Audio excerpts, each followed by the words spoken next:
Hey everybody, I'm Lego JANG and this is Core Hunter from Breakout Series 2, or Part 2, or Wave 2, the Summer 2012 Hero Factory series. This is one of the villains, one of the small guys, but a really bad guy. This particular package ships in one of the newfangled bags, and you know what I like to do with these bags. I like to open them up and see what's inside.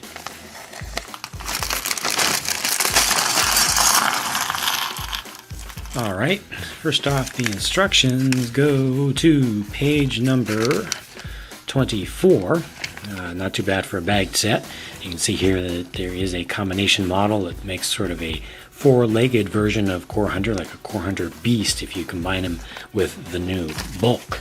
But we'll get into that in a separate video. Right now, you can just pause the screen right here if you want to look at each individual part, but I'm just going to call out some highlights. First of all, I'm just going to get these things right here out of the way because these are all ball and socket joint parts that we have seen before. So nothing new there, nothing to see there basically. I'm just going to put those to the side. Here are a couple in red. I haven't taken inventory to see if these particular ones have been released in red before. Some armor pieces. We've got a couple of the number 5 length of red ones, and then a couple of the number 4 length black ones. This is new. This is the new style of hero main body armor with a little kind of muscle sort of detail in it with no print and all in black. This is a great piece for mock making with, and I'm very happy to be able to get my hands on one of those. Here is one of the top kind of chest plate armor add-on pieces. We've had these before, but they include one in here. The body piece is just a regular standard sized wide shoulder hero body, so nothing really special about that. I'm just going to organize my parts off to the side a little bit for when I start building. You got one of these pieces in there with the 2 balls on it and the 2 pins and the 2 pin holes. Those are useful for various mock making tasks. Got a couple of the 3.0 series paws. These are in black now. A pair of them come with Core Hunter. Cool. And then there's 3. There's actually 3 of them. And then these were first introduced, this mold was first introduced with the Ultra Build Superheroes series, and these fit onto knees and elbows and things like that. They have the little 2 pins attachment style to attach onto armor pieces, and you got 2 of these here in black. Those are going to be probably in pretty high demand. A couple of these old pieces from the Ordeal of Fire series in gunmetal. Good old multi-tool ice shield, although it's not being used as an ice shield in this case, but in full-on black. Yes, full-on black. Happy to see that. His feet are standard hero feet. They are in black. He's got one of these blasters, plasma shooter thing, the red bottom and the gunmetal top piece. These will end up going together. A bunch of little stuff, you know, the Zamor Sphere, whatever, Hero Core for the little code for the free game at herofactory.lego.com. Got a couple of these single mini pin spike pieces that were first introduced with 2.0. Then we got a bunch of these curved claw pieces now in red. We got 6 of them. Got one of these bandolier pieces from from Breakout Rocka. And then finally, looks like, yeah, that's just about going to wrap it up. Glitterian head in the good old transparent red, or red. It's kind of orangish, but you usually call that red. And then here's his head. See if I can take a little bit of a closer look at that. A little bit of rock. A little bit of Furno, I'd say here. A little bit of some Bionicle old influence in there. And he's got lots of eyes on there, kind of spider-like. A little bit of a Man in the Iron Mask, old school Knight's mouth guard piece there. Cool little piece. not too bad. It's probably going to look good when it's all assembled. Hey, speaking of when it's all assembled, let me get to the assembly process.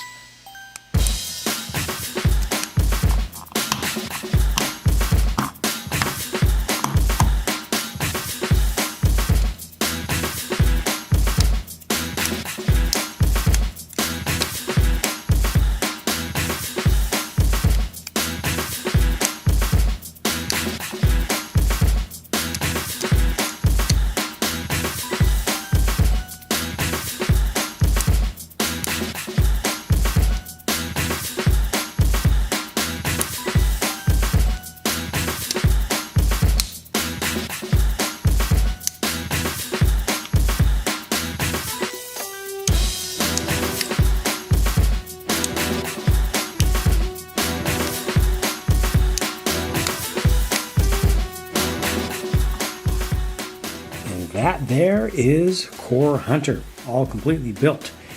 Go ahead and give it a little twirl, a little turn, so you can see it from different angles. Be sure to look at this at full screen if you want to see it up a little bit more closely.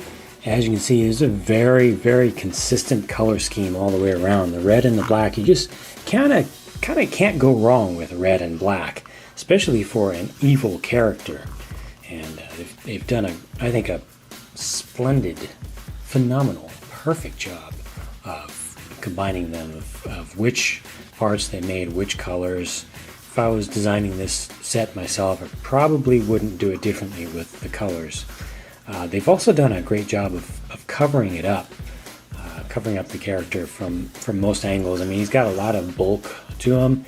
The use of this claw piece on the back was a great idea. I think that worked out really, really well. And I'm just really, really, really happy with this character. And yet, you know, for all of his complexity and what he looks like, it took me 5 minutes, literally 5 minutes, to build the character. First time, going slow. You know, it's really simple with the ball and socket building system, and they've got the right parts and the right types of add-ons, like these pieces down here to make the lower legs more bulky now.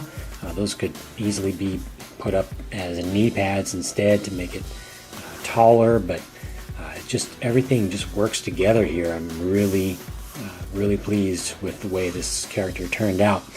So what does he have on him? Well, first of all the spike stuff and all the armor with the claw pieces coming out. They call that the razor spike armor. I'm assuming it's a deterrent from melee attacks against him up close. Nobody wants to get too close and try to hit him because they will end up hurting themselves. And then over here he's got a plasma shooter, just like most of the characters do nowadays. That one's relatively generic. It does break with the color scheme, but I think it does it in a great way. It's a good choice of the color of the plasma sphere there. I could have gone with the yellow, but that would have been a little bit more demure. The bright neon green just stands out and almost looks like it's glowing, even without any light coming from within it. And then his head, we call it, he's got multi-vision, multiple visions. I guess that's just helping him to get better resolution of the images that he sees, and he sees them in more dimensions than any character with just two eyes. And then over here, this is the thing that I really don't like. This is the core removal tool. I actually like it from a set perspective, from a piece perspective, from a Lego perspective, but from a Hero Factory perspective, this is Hero Factory's worst nightmare right here. I mean, you take the hero core away from the hero, and that's like taking his soul, as well as his most of his power source too. So this is a really, really, really devastating weapon. Really well executed though. I like how it kind of stays together. It's kind of flat, even though they did have to build it up in 2 dimensions, they kept it pretty close together there. I think this works out really well. I have absolutely no complaints about this set. I'm really looking for things to nitpick at, but I'm not finding them. This is a really well produced set as far as new parts are concerned, it has just the head. All the other parts they already had the molds for. They just changed around some colors for things and ended up with something great. That's Core Hunter. He was 51 pieces. It's set number 6222 from the summer 2012 Breakout Wave 2 series from Lego Hero Factory. Thank you very much for watching. Please be sure to hit the like button if you've not already on the video itself. If you liked the video and you want more of these. If you didn't like the video, go ahead and hit thumbs down. Either way does not matter to me. Both buttons help me out on YouTube, so thank you very much in advance for the feedback. Feel free to share this video. Just link to the video, or you can embed it anywhere you want freely. And if you haven't subscribed yet, please be sure to hit the subscribe button. Immediately see my new videos that are Lego related as they come up. And if you haven't checked out the blog, be sure to follow that at hero-factory.blogspot.com. Talk to you again soon.